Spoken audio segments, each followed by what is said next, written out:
The Book of Daniel. Daniel, chapter 1. In the 3rd year of the reign of Jehoiakim, king of Judah, Nebuchadnezzar, king of Babylon, came to Jerusalem and besieged it. And the Lord delivered Jehoiakim, king of Judah, into his hand, along with some of the articles from the temple of God. These he carried off to the temple of his God in Babylonia, and put in the treasure house of his God.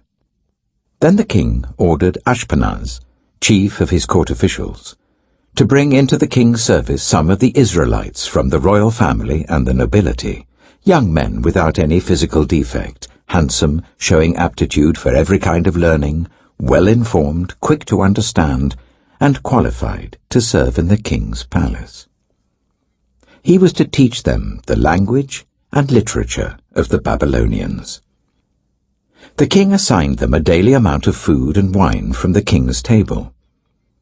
They were to be trained for 3 years, and after that they were to enter the king's service. Among those who were chosen were some from Judah: Daniel, Hananiah, Mishael, and Azariah. The chief official gave them new names. To Daniel, the name Belteshazzar; to Hananiah, Shadrach; to Mishael, Meshach; and to Azariah, Abednego. But Daniel resolved not to defile himself with the royal food and wine, and he asked the chief official for permission not to defile himself in this way. Now God had caused the official to show favor and compassion to Daniel. But the official told Daniel, "I'm afraid of my lord the king, who has assigned your food and drink. Why should he see you looking worse than the other young men of your age? The king would then have my head because of you." Daniel then said to the guard, whom the chief official had appointed over Daniel, Hananiah, Mishael, and Azariah, "Please test your servants for 10 days. Give us nothing but vegetables to eat and water to drink. Then compare our appearance with that of the young men who eat the royal food, and treat your servants in accordance with what you see." So he agreed to this and tested them for 10 days. At the end of the 10 days, they looked healthier and better nourished than any of the young men who ate the royal food. So the guard took away their choice food and the wine they were to drink, and gave them vegetables instead.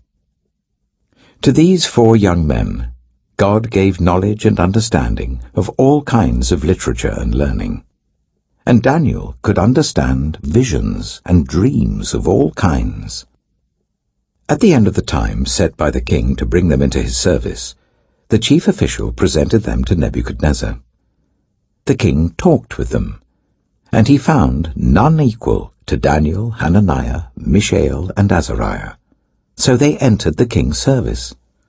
In every matter of wisdom and understanding about which the king questioned them, he found them 10 times better than all the magicians and enchanters in his whole kingdom. And Daniel remained there until the 1st year of King Cyrus. Daniel chapter 2. In the 2nd year of his reign, Nebuchadnezzar had dreams. His mind was troubled, and he could not sleep. So the king summoned the magicians, enchanters, sorcerers, and astrologers to tell him what he had dreamed. When they came in and stood before the king, he said to them, "I have had a dream that troubles me, and I want to know what it means." Then the astrologers answered the king, "May the king live forever. Tell your servants the dream, and we will interpret it." The king replied to the astrologers, "This is what I have firmly decided.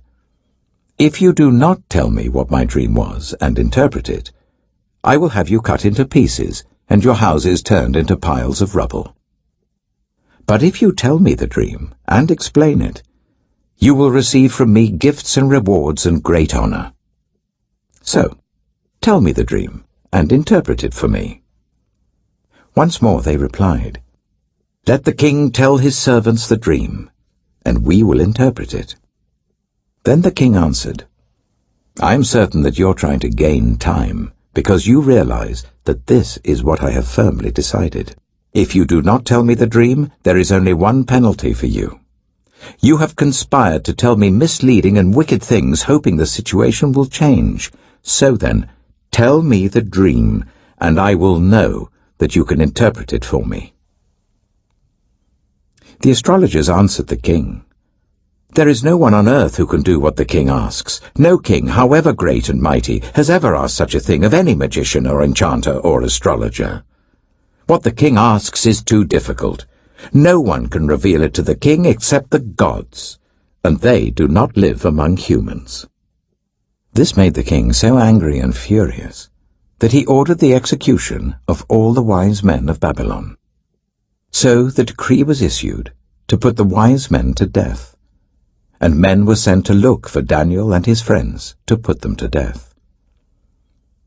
When Arioch, the commander of the king's guard, had gone out to put to death the wise men of Babylon, Daniel spoke to him with wisdom and tact. He asked the king's officer, "Why did the king issue such a harsh decree?" Arioch then explained the matter to Daniel. At this, Daniel went in to the king and asked for time, so that he might interpret the dream for him. Then Daniel returned to his house and explained the matter to his friends Hananiah, Mishael, and Azariah. He urged them to plead for mercy from the God of heaven concerning this mystery, so that he and his friends might not be executed with the rest of the wise men of Babylon. During the night, the mystery was revealed to Daniel in a vision. Then Daniel praised the God of heaven and said, "Praise be to the name of God forever and ever. Wisdom and power are his. He changes times and seasons. He deposes kings and raises up others. He gives wisdom to the wise and knowledge to the discerning. He reveals deep and hidden things. He knows what lies in darkness, and light dwells with him. I thank and praise you, God of my ancestors. You have given me wisdom and power. You have made known to me what we asked of you. You have made known to us the dream of the king."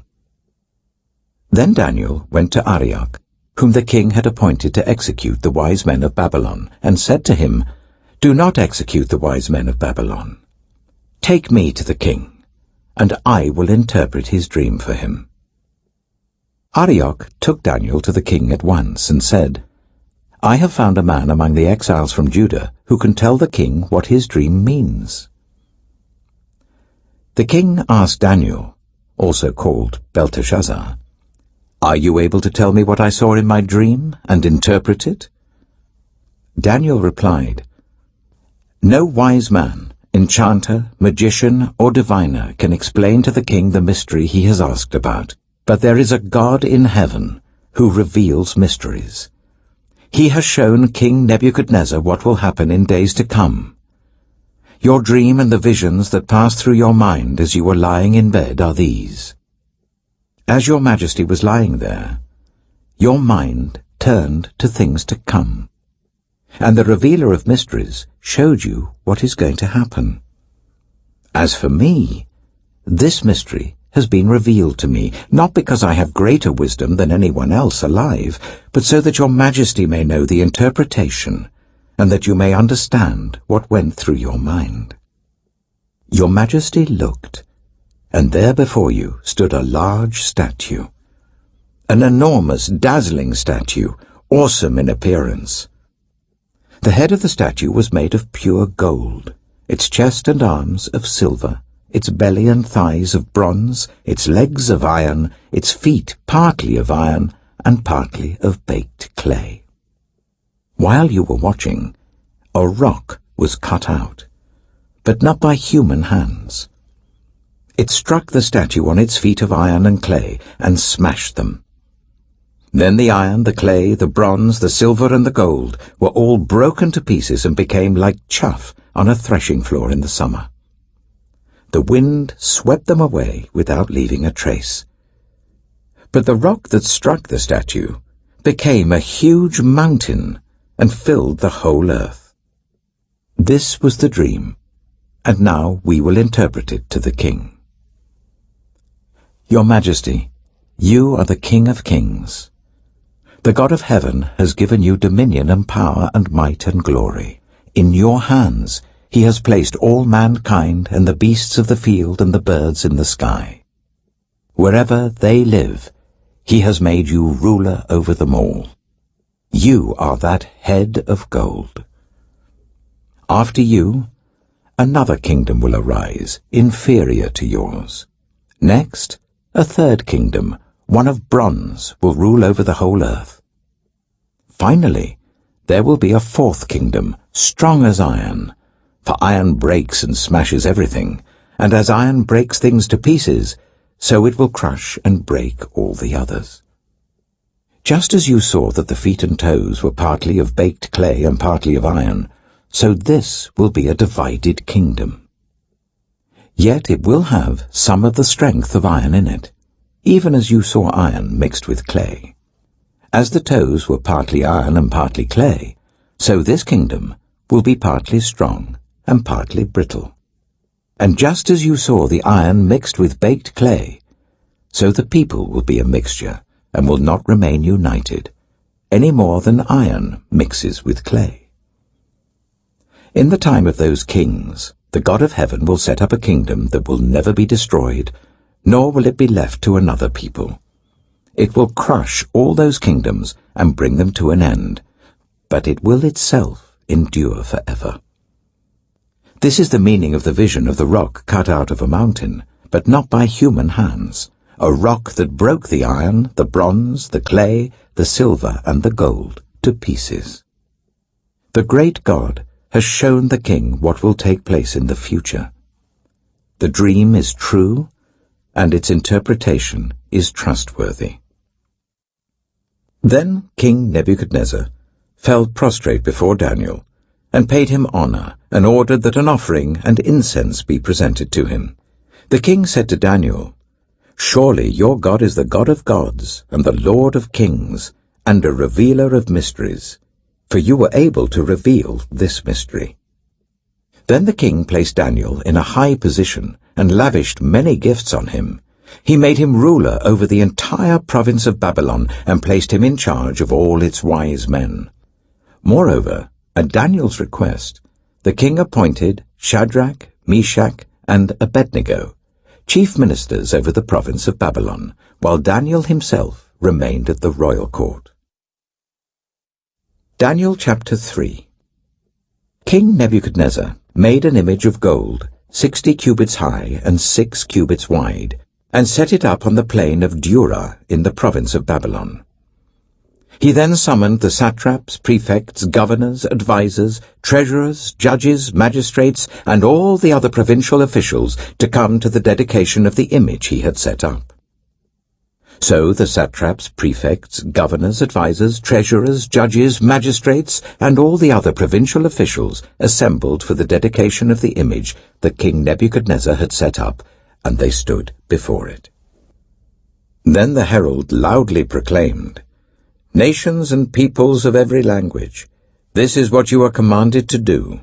As soon as you hear the sound of the horn, flute, zither, lyre, harp, pipe, and all kinds of music, you must fall down and worship the image of gold that King Nebuchadnezzar has set up. Whoever does not fall down and worship will immediately be thrown into a blazing furnace." Therefore, as soon as they heard the sound of the horn, flute, zither, lyre, harp, and all kinds of music, all the nations and peoples of every language fell down and worshipped the image of gold that King Nebuchadnezzar had set up. At this time, some astrologers came forward and denounced the Jews. They said to King Nebuchadnezzar, "May the king live forever. Your Majesty has issued a decree that everyone who hears the sound of the horn, flute, zither, lyre, harp, pipe, and all kinds of music must fall down and worship the image of gold, and that whoever does not fall down and worship will be thrown into a blazing furnace. But there are some Jews whom you have set over the affairs of the province of Babylon, Shadrach, Meshach, and Abednego, who pay no attention to you, your Majesty. They neither serve your gods nor worship the image of gold you have set up." Furious with rage, Nebuchadnezzar summoned Shadrach, Meshach, and Abednego. So these men were brought before the king. And Nebuchadnezzar said to them, "Is it true, Shadrach, Meshach, and Abednego, that you do not serve my gods or worship the image of gold I have set up? Now when you hear the sound of the horn, flute, zither, lyre, harp, pipe, and all kinds of music, if you are ready to fall down and worship the image I made, very good. But if you do not worship it, you will be thrown immediately into a blazing furnace. Then what God will be able to rescue you from my hand?" Shadrach, Meshach, and Abednego replied to him, "King Nebuchadnezzar, we do not need to defend ourselves before you in this matter. If we are thrown into the blazing furnace, the God we serve is able to deliver us from it, and he will deliver us from your majesty's hand. But even if he does not, we want you to know, your majesty, that we will not serve your gods or worship the image of gold you have set up." Then Nebuchadnezzar was furious with Shadrach, Meshach, and Abednego, and his attitude towards them changed. He ordered the furnace to be heated 7 times hotter than usual, and commanded some of the strongest soldiers in his army to tie up Shadrach, Meshach, and Abednego, and throw them into the blazing furnace. So these men, wearing their robes, trousers, turbans, and other clothes, were bound and thrown into the blazing furnace. The king's command was so urgent, and the furnace so hot, that the flames of the fire killed the soldiers who took up Shadrach, Meshach, and Abednego, and these 3 men, firmly tied, fell into the blazing furnace.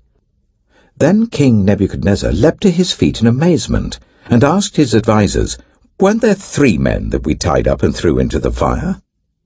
They replied, "Certainly, your majesty." He said, "Look, I see 4 men walking around in the fire, unbound and unharmed, and the 4th looks like a son of the gods."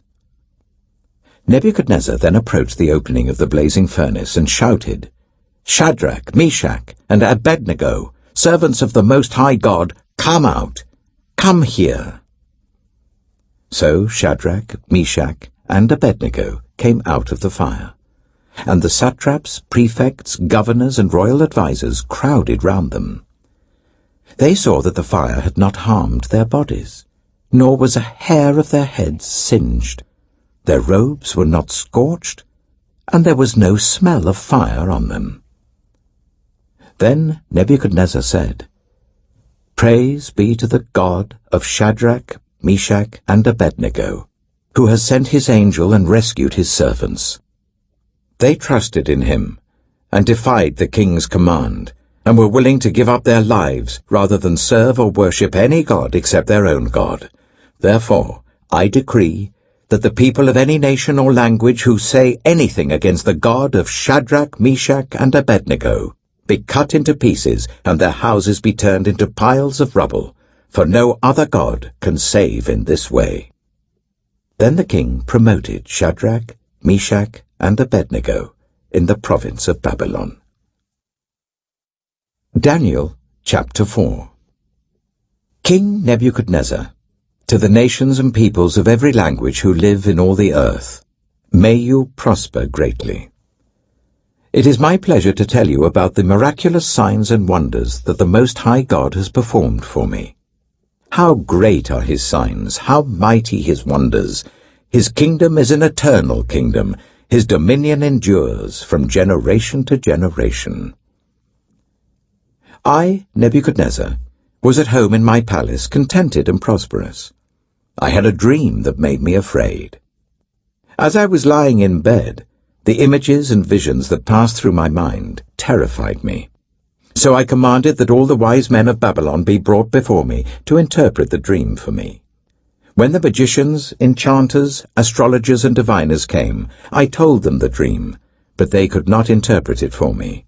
Finally, Daniel came into my presence, and I told him the dream. He is called Belteshazzar, after the name of my God, and the spirit of the holy gods is in him. I said, "Belteshazzar, chief of the magicians, I know that the spirit of the holy gods is in you, and no mystery is too difficult for you. Here is my dream. Interpret it for me. These are the visions I saw while lying in bed. I looked, and there before me stood a tree in the middle of the land. Its height was enormous. The tree grew large and strong, and its top touched the sky. It was visible to the ends of the earth. Its leaves were beautiful, its fruit abundant, and on it was food for all. Under it, the wild animals found shelter, and the birds lived in its branches. From it, every creature was fed. In the visions I saw while lying in bed, I looked, and there before me was a Holy One, a messenger, coming down from heaven. He called in a loud voice, "Cut down the tree, and trim off its branches. Strip off its leaves and scatter its fruit. Let the animals flee from under it, and the birds from its branches. But let the stump and its roots, bound with iron and bronze, remain in the ground, in the grass of the field. Let him be drenched with the dew of heaven, and let him live with the animals among the plants of the earth. Let his mind be changed from that of a man, and let him be given the mind of an animal, till 7 times pass by for him." The decision is announced by messengers. The holy ones declare the verdict, so that the living may know that the Most High is sovereign over all kingdoms on earth, and gives them to anyone he wishes, and sets over them the lowliest of people. This is the dream that I, King Nebuchadnezzar, had. Now, Belteshazzar, tell me what it means, for none of the wise men in my kingdom can interpret it for me, but you can, because the spirit of the holy gods is in you. Then Daniel, also called Belteshazzar, was greatly perplexed for a time, and his thoughts terrified him. So the king said, "Belteshazzar, do not let the dream or its meaning alarm you." Belteshazzar answered, "My lord, if only the dream applied to your enemies and its meaning to your adversaries. The tree you saw, which grew large and strong, with its top touching the sky, visible to the whole earth, with beautiful leaves and abundant fruit, providing food for all, giving shelter to the wild animals, and having nesting places in its branches for the birds. Your Majesty, you are that tree. You have become great and strong. Your greatness has grown until it reaches the sky, and your dominion extends to distant parts of the earth. Your Majesty saw a Holy One, a messenger, coming down from heaven and saying, "Cut down the tree and destroy it, but leave the stump, bound with iron and bronze, in the grass of the field, while its roots remain in the ground. Let him be drenched with the dew of heaven, let him live with the wild animals until 7 times pass by for him." This is the interpretation, Your Majesty, and this is the decree the Most High has issued against my lord the king. You will be driven away from people, and will live with the wild animals. You will eat grass like the ox, and be drenched with the dew of heaven. 7 times will pass by for you, until you acknowledge that the Most High is sovereign over all kingdoms on earth, and gives them to anyone he wishes. The command to leave the stump of the tree with its roots means that your kingdom will be restored to you when you acknowledge that heaven rules. Therefore, Your Majesty, be pleased to accept my advice. Renounce your sins by doing what is right, and your wickedness by being kind to the oppressed. It may be that then your prosperity will continue. All this happened to King Nebuchadnezzar. 12 months later, as the king was walking on the roof of the royal palace of Babylon, he said, "Is not this the great Babylon I have built as the royal residence, by my mighty power and for the glory of my majesty?" Even as the words were on his lips, a voice came from heaven. "This is what is decreed for you, King Nebuchadnezzar. Your royal authority has been taken from you.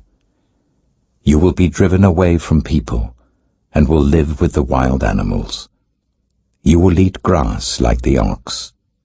7 times will pass by for you, until you acknowledge that the Most High is sovereign over all kingdoms on earth, and gives them to anyone he wishes." Immediately what had been said about Nebuchadnezzar was fulfilled. He was driven away from people and ate grass like the ox. His body was drenched with the dew of heaven until his hair grew like the feathers of an eagle and his nails like the claws of a bird. At the end of that time, I, Nebuchadnezzar, raised my eyes towards heaven, and my sanity was restored. Then I praised the Most High. I honored and glorified him who lives forever. His dominion is an eternal dominion. His kingdom endures from generation to generation. All the peoples of the earth are regarded as nothing. He does as he pleases with the powers of heaven and the peoples of the earth. No one can hold back his hand or say to him, "What have you done?"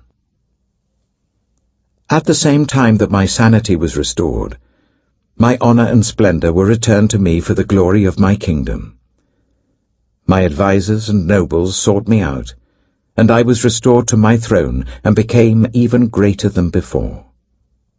Now I, Nebuchadnezzar, praise and exalt and glorify the King of heaven, because everything he does is right, and all his ways are just, and those who walk in pride he is able to humble.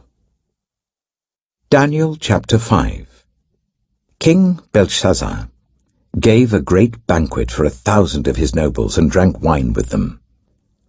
While Belshazzar was drinking his wine, he gave orders to bring in the gold and silver goblets that Nebuchadnezzar his father had taken from the temple in Jerusalem, so that the king and his nobles, his wives and his concubines might drink from them. So they brought in the gold goblets that had been taken from the temple of God in Jerusalem, and the king and his nobles, his wives and his concubines drank from them. As they drank the wine, they praised the gods of gold and silver, of bronze, iron, wood, and stone. Suddenly, the fingers of a human hand appeared and wrote on the plaster of the wall near the lampstand in the royal palace. The king watched the hand as it wrote. His face turned pale, and he was so frightened that his legs became weak and his knees were knocking. The king summoned the enchanters, astrologers, and diviners. Then he said to these wise men of Babylon, "Whoever reads this writing and tells me what it means will be clothed in purple and have a gold chain placed around his neck, and he will be made the 3rd highest ruler in the kingdom." Then all the king's wise men came in, but they could not read the writing or tell the king what it meant. So King Belshazzar became even more terrified, and his face grew more pale.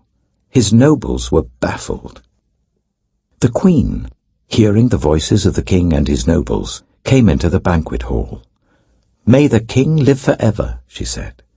"Don't be alarmed. Don't look so pale. There is a man in your kingdom who has the spirit of the holy gods in him. In the time of your father he was found to have insight and intelligence and wisdom like that of the gods. Your father, King Nebuchadnezzar, appointed him chief among the magicians, enchanters, astrologers, and diviners. He did this because Daniel, whom the king called Belteshazzar, was found to have a keen mind and knowledge and understanding, and also the ability to interpret dreams, explain riddles, and solve difficult problems. Call for Daniel, and he will tell you what the writing means." So Daniel was brought before the king, and the king said to him, "Are you Daniel, one of the exiles my father the king brought from Judah? I have heard that the spirit of the gods is in you, and that you have insight, intelligence, and outstanding wisdom. The wise men and enchanters were brought before me to read this writing and tell me what it means, but they could not explain it. Now I have heard that you are able to give interpretations and to solve difficult problems. If you can read this writing and tell me what it means, You will be clothed in purple, and have a gold chain placed round your neck, and you will be made the third highest ruler in the kingdom."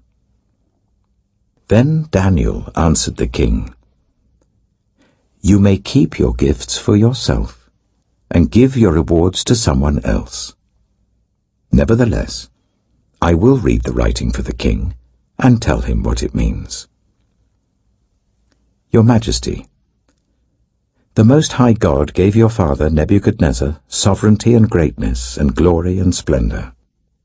Because of the high position he gave him, all the nations and peoples of every language dreaded and feared him. Those the king wanted to put to death, he put to death.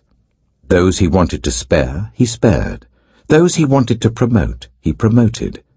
And those he wanted to humble, he humbled.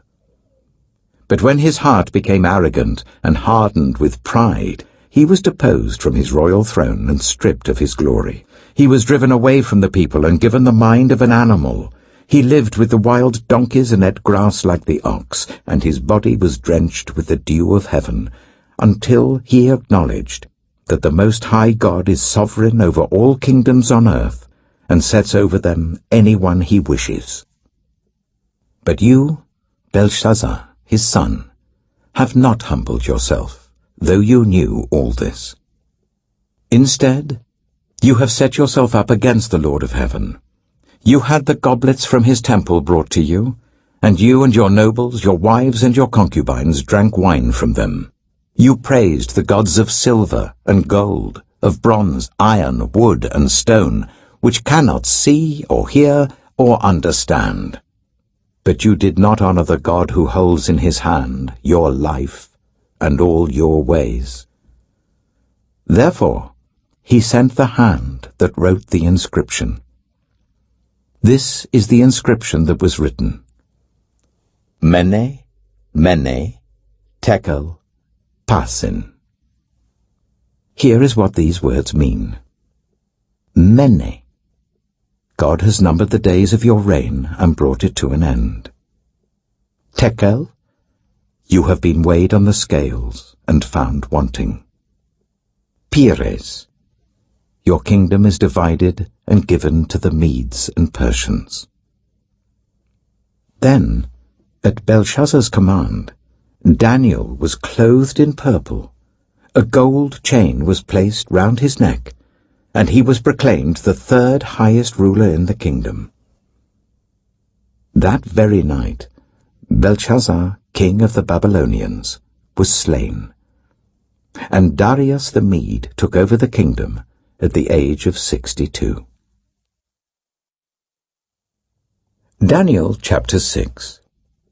It pleased Darius to appoint 120 satraps to rule throughout the kingdom, with 3 chief ministers over them, one of whom was Daniel.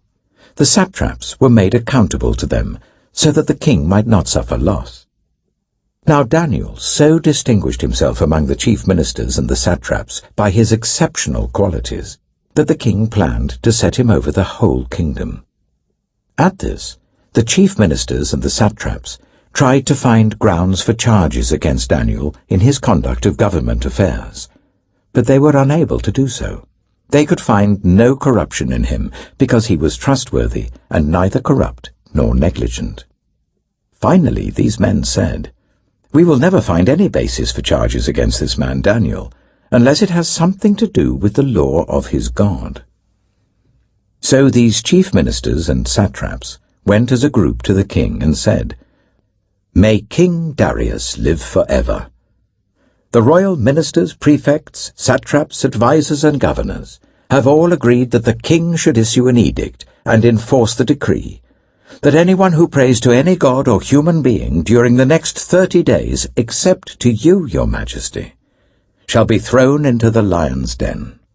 Now, your majesty, issue the decree and put it in writing so that it cannot be altered, in accordance with the law of the Medes and Persians, which cannot be repealed." So King Darius put the decree in writing. Now when Daniel learned that the decree had been published, he went home to his upstairs room where the windows opened towards Jerusalem. 3 times a day he got down on his knees and prayed, giving thanks to his God, just as he had done before. Then these men went as a group, and found Daniel praying and asking God for help. So they went to the king and spoke to him about his royal decree. "Did you not publish a decree that during the next 30 days, anyone who prays to any god or human being except to you, your majesty, would be thrown into the lion's den?" The king answered, "The decree stands, in accordance with the law of the Medes and Persians, which cannot be repealed." Then they said to the king, "Daniel, who is one of the exiles from Judah, pays no attention to you, your majesty, or to the decree you put in writing. He still prays 3 times a day." When the king heard this, he was greatly distressed. He was determined to rescue Daniel, and made every effort until sunset to save him. Then the men went as a group to King Darius and said to him, "Remember, your majesty, that according to the law of the Medes and Persians, no decree or edict that the king issues can be changed." So the king gave the order, and they brought Daniel and threw him into the lion's den.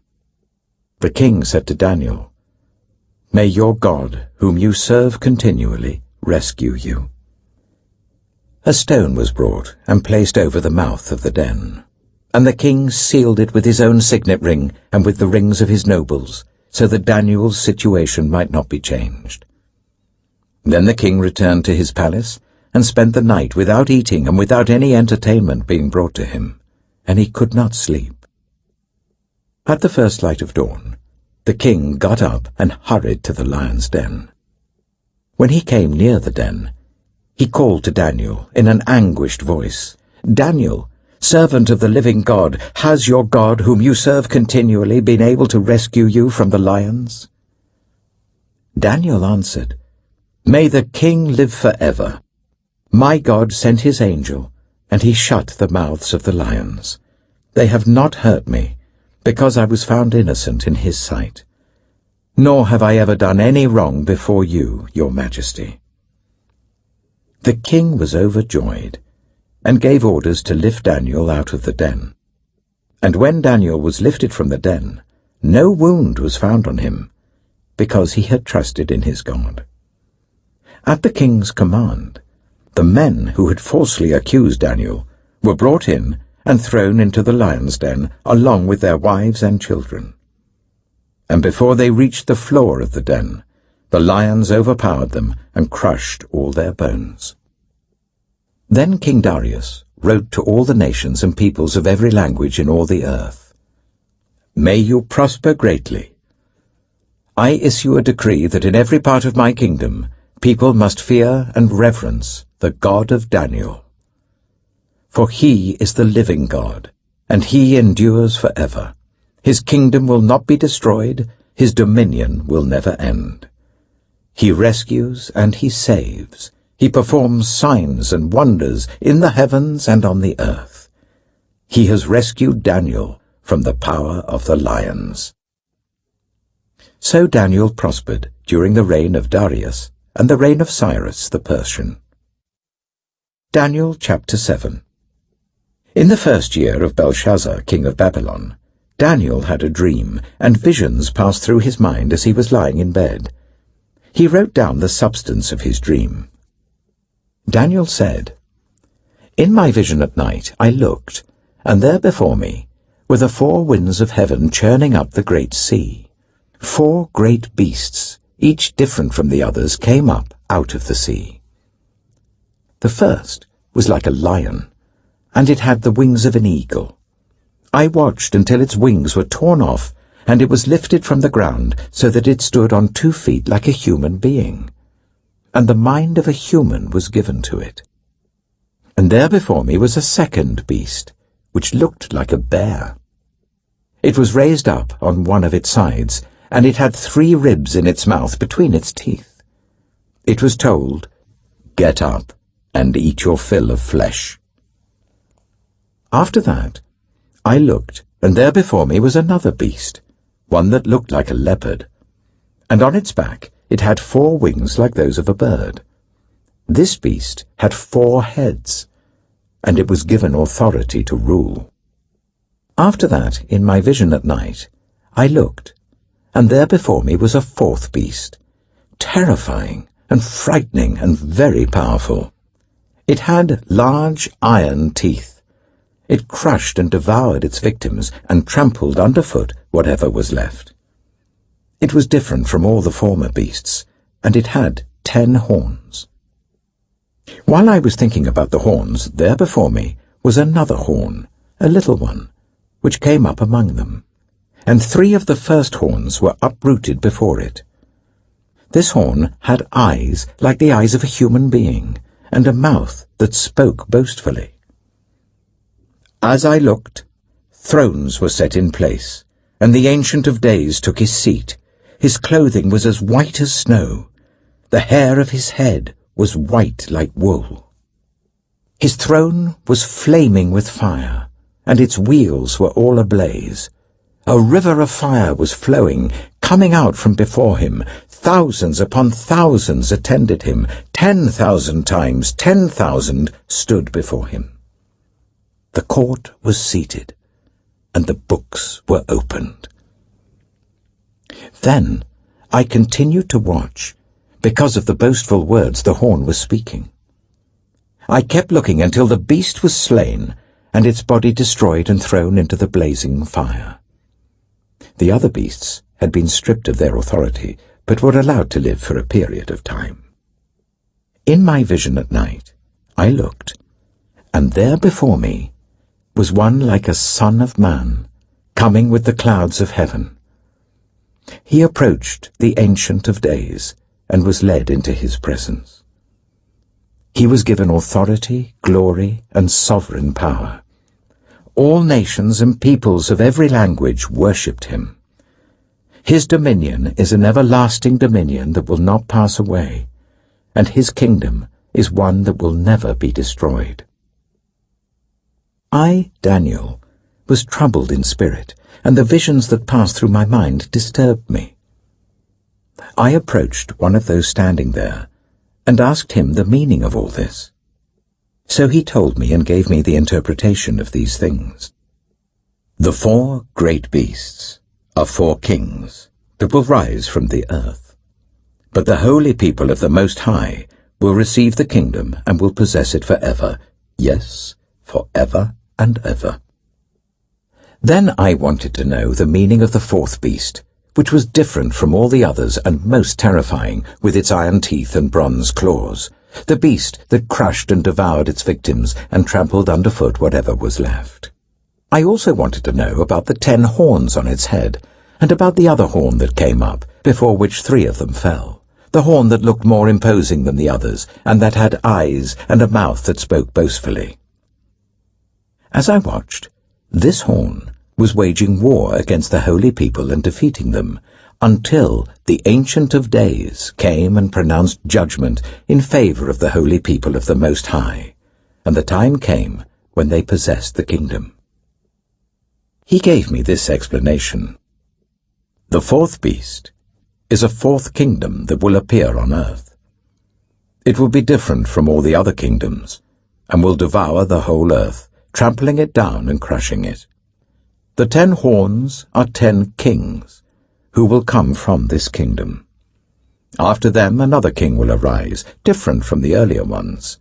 He will subdue 3 kings. He will speak against the Most High and oppress his holy people, and try to change the set times and the laws. The holy people will be delivered into his hands for a time, times and half a time. But the court will sit, and his power will be taken away and completely destroyed forever. Then the sovereignty, power, and greatness of all the kingdoms under heaven will be handed over to the holy people of the Most High. His kingdom will be an everlasting kingdom, and all rulers will worship and obey him. This is the end of the matter. I, Daniel, was deeply troubled by my thoughts, and my face turned pale, but I kept the matter to myself. Daniel chapter 8. In the 3rd year of King Belshazzar's reign, I, Daniel, had a vision, after the one that had already appeared to me. In my vision I saw myself in the citadel of Susa, in the province of Elam. In the vision, I was beside the Ulai Canal. I looked up, and there before me was a ram with 2 horns standing beside the canal, and the horns were long. One of the horns was longer than the other, but grew up later. I watched the ram as it charged towards the west and the north and the south. No animal could stand against it, and none could rescue from its power. It did as it pleased, and became great. As I was thinking about this, suddenly a goat with a prominent horn between its eyes came from the west, crossing the whole earth without touching the ground. It came towards the 2-horned ram I had seen standing beside the canal and charged at it in great rage.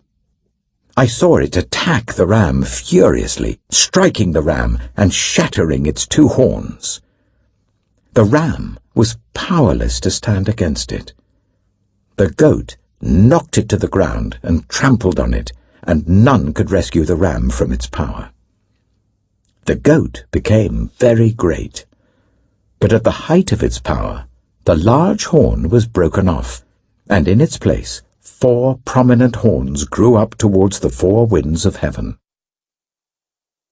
Out of one of them came another horn, which started small but grew in power to the south and to the east and towards the beautiful land. It grew until it reached the host of the heavens, and it threw some of the starry host down to the earth and trampled on them. It set itself up to be as great as the commander of the army of the Lord. It took away the daily sacrifice from the Lord, and his sanctuary was thrown down. Because of rebellion, the Lord's people and the daily sacrifice were given over to it. It prospered in everything it did, and truth was thrown to the ground. Then I heard a Holy One speaking, and another Holy One said to him, "How long will it take for the vision to be fulfilled? The vision concerning the daily sacrifice, the rebellion that causes desolation, the surrender of the sanctuary, and the trampling underfoot of the Lord's people." He said to me, "It will take 2,300 evenings and mornings. Then the sanctuary will be reconsecrated." While I, Daniel, was watching the vision and trying to understand it, there before me stood one who looked like a man. And I heard a man's voice from the Ulai calling, "Gabriel, tell this man the meaning of the vision." As he came near the place where I was standing, I was terrified and fell prostrate. "Son of man," he said to me, "understand that the vision concerns the time of the end." While he was speaking to me, I was in a deep sleep with my face to the ground. Then he touched me and raised me to my feet. He said, "I am going to tell you what will happen later in the time of wrath, because the vision concerns the appointed time of the end. The 2-horned ram that you saw represents the kings of Media and Persia. The shaggy goat is the king of Greece, and the large horn between its eyes is the first king. The 4 horns that replace the one that was broken off represent 4 kingdoms that will emerge from his nation, but will not have the same power. In the latter part of their reign, when rebels have become completely wicked, a fierce-looking king, a master of intrigue, will arise. He will become very strong, but not by his own power. He will cause astounding devastation and will succeed in whatever he does. He will destroy those who are mighty, the holy people. He will cause deceit to prosper, and he will consider himself superior. When they feel secure, he will destroy many and take his stand against the Prince of Princes. Yet he will be destroyed, but not by human power. The vision of the evenings and mornings that has been given you is true, but seal up the vision, for it concerns the distant future." I, Daniel, was worn out. I lay exhausted for several days. Then I got up and went about the king's business. I was appalled by the vision. It was beyond understanding. Daniel chapter 9. In the first year of Darius, son of Xerxes, a Mede by descent, who was made ruler over the Babylonian kingdom, in the first year of his reign, I, Daniel, understood from the Scriptures, according to the word of the Lord given to Jeremiah the prophet, that the desolation of Jerusalem would last 70 years. So I turned to the Lord God, and pleaded with him in prayer and petition, in fasting, and in sackcloth and ashes. I prayed to the Lord my God, and confessed, Lord, the great and awesome God, who keeps his covenant of love with those who love him and keep his commandments, we have sinned and done wrong. We have been wicked and have rebelled. We have turned away from your commands and laws. We have not listened to your servants the prophets, who spoke in your name to our kings, our princes, and our ancestors, and to all the people of the land. Lord, you are righteous, but this day we are covered with shame.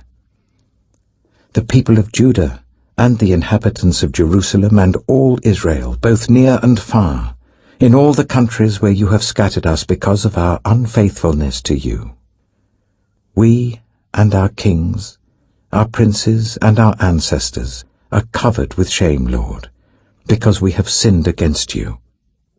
The Lord our God is merciful and forgiving, even though we have rebelled against him. We have not obeyed the Lord our God or kept the laws he gave us through his servants the prophets. All Israel has transgressed your law and turned away, refusing to obey you. Therefore, the curses and sworn judgments written in the law of Moses, the servant of God, have been poured out on us because we have sinned against you. You have fulfilled the word spoken against us and against our rulers by bringing on us great disaster. Under the whole heaven, nothing has ever been done like what has been done to Jerusalem.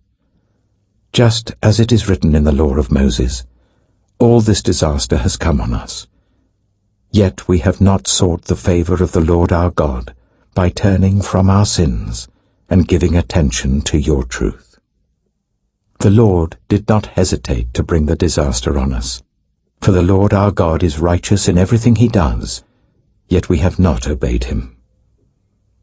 Now, Lord our God, who brought your people out of Egypt with a mighty hand, and who made for yourself a name that endures to this day, we have sinned.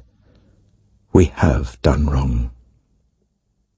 Lord, in keeping with all your righteous acts, turn away your anger and your wrath from Jerusalem, your city, your holy hill.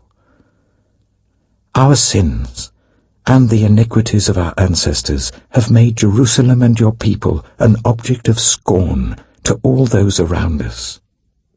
Now, our God, hear the prayers and petitions of your servant. For your sake, Lord, look with favor on your desolate sanctuary. Give ear, our God, and hear.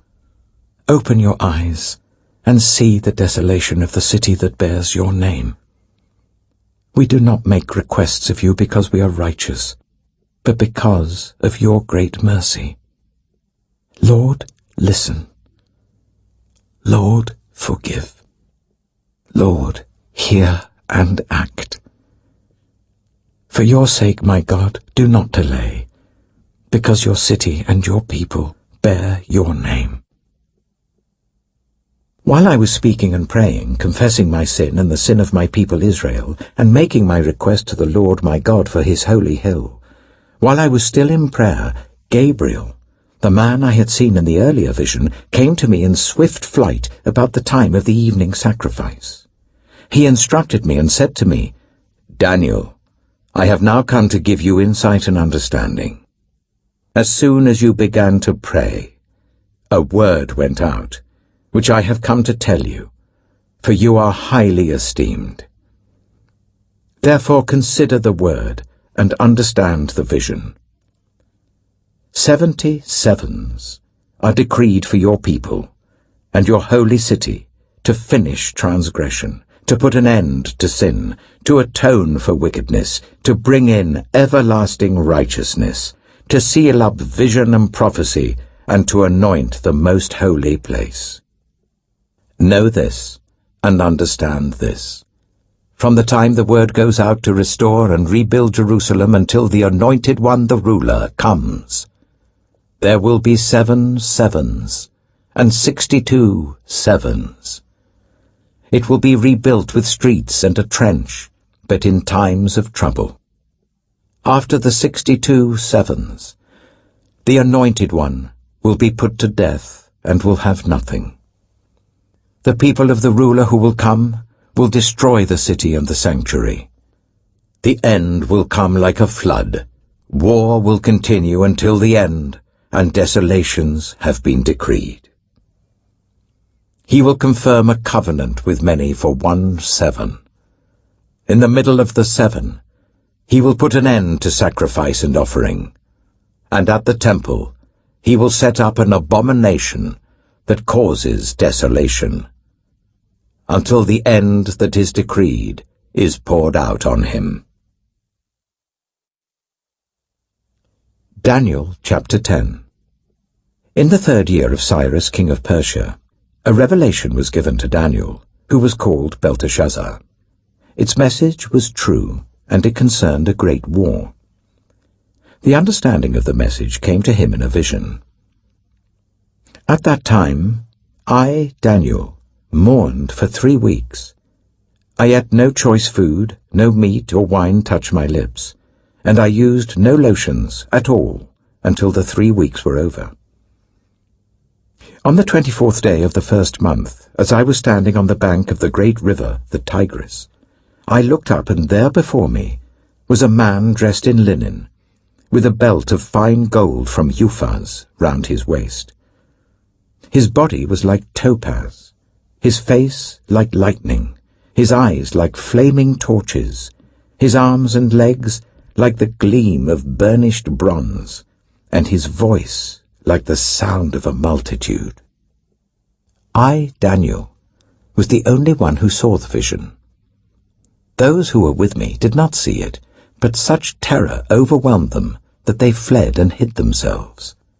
So I was left alone, gazing at this great vision. I had no strength left, my face turned deathly pale, and I was helpless.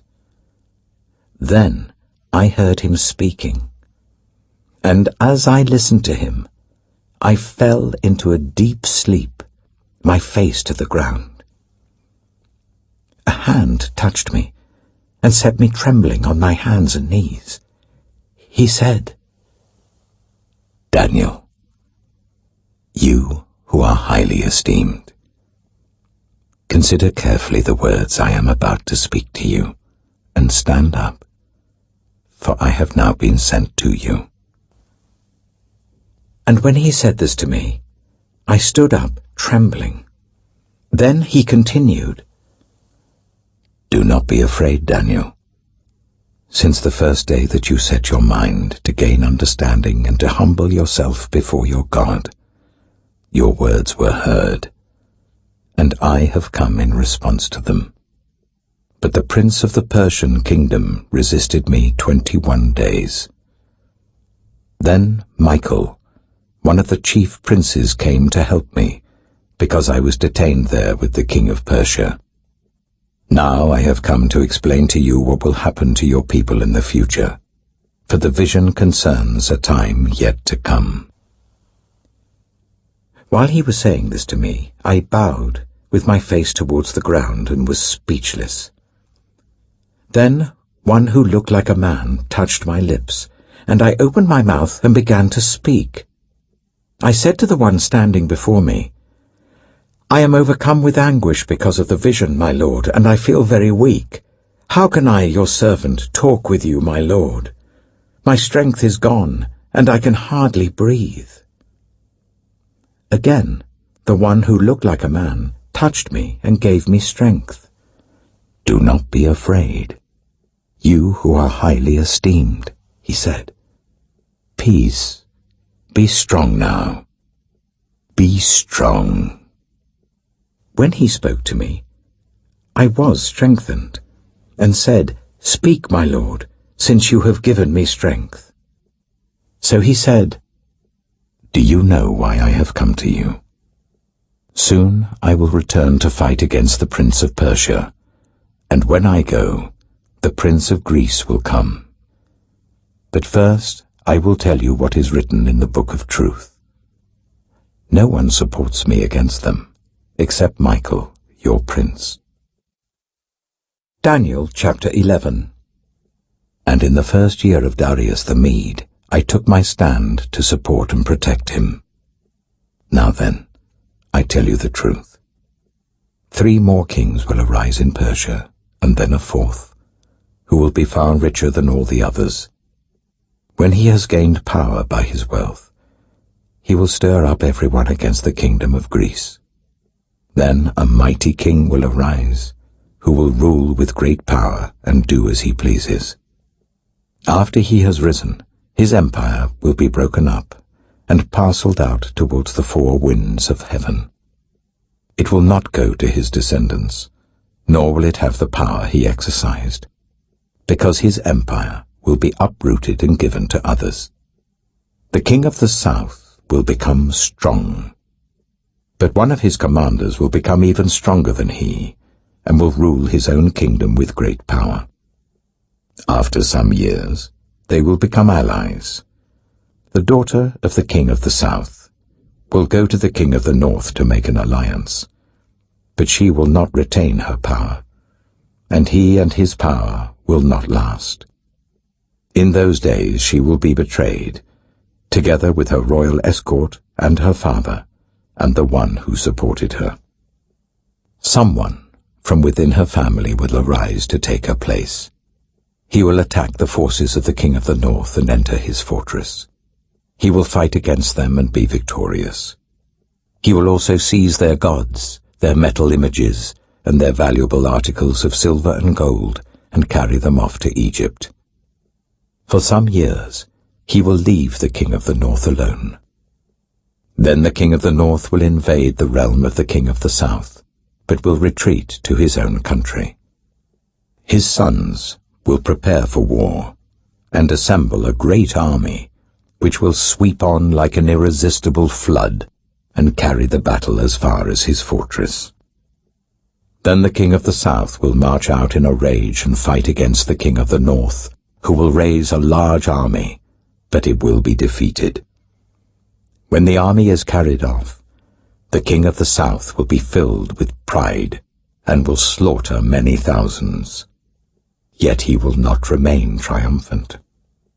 For the king of the north will muster another army, larger than the first, and after several years he will advance with a huge army, fully equipped.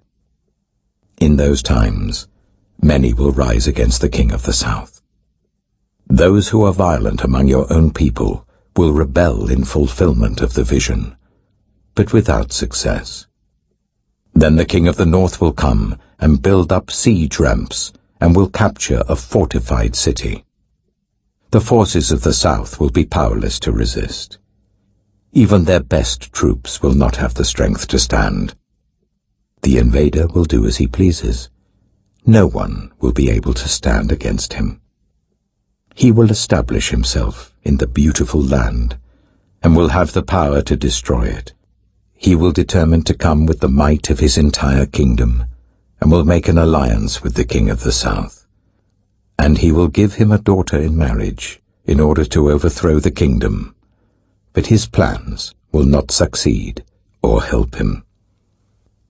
Then he will turn his attention to the coastlands, and will take many of them, but a commander will put an end to his insolence, and will turn his insolence back on him. After this, he will turn back towards the fortresses of his own country, but will stumble and fall, to be seen no more. His successor will send out a tax collector to maintain the royal splendor, In a few years, however, he will be destroyed, yet not in anger or in battle. He will be succeeded by a contemptible person who has not been given the honor of royalty. He will invade the kingdom when its people feel secure, and he will seize it through intrigue. Then an overwhelming army will be swept away before him. Both it and a prince of the covenant will be destroyed. After coming to an agreement with him, he will act deceitfully, and with only a few people he will rise to power. When the richest provinces feel secure, he will invade them, and will achieve what neither his fathers nor his forefathers did. He will distribute plunder, loot, and wealth among his followers. He will plot the overthrow of fortresses, but only for a time. With a large army he will stir up his strength and courage against the king of the south. The king of the south will wage war with a large and very powerful army. But he will not be able to stand because of the plots devised against him. Those who eat from the king's provisions will try to destroy him. His army will be swept away, and many will fall in battle. The two kings, with their hearts bent on evil, will sit at the same table and lie to each other. But to no avail, because an end will still come at the appointed time. The king of the north will return to his own country with great wealth, but his heart will be set against the holy covenant. He will take action against it, and then return to his own country. At the appointed time, he will invade the south again, but this time the outcome will be different from what it was before. Ships of the western coastlands will oppose him, and he will lose heart. Then he will turn back and vent his fury against the holy covenant. He will return and show favor to those who forsake the holy covenant. His armed forces will rise up to desecrate the temple fortress and will abolish the daily sacrifice. Then they will set up the abomination that causes desolation. With flattery he will corrupt those who have violated the covenant, but the people who know their God will firmly resist him.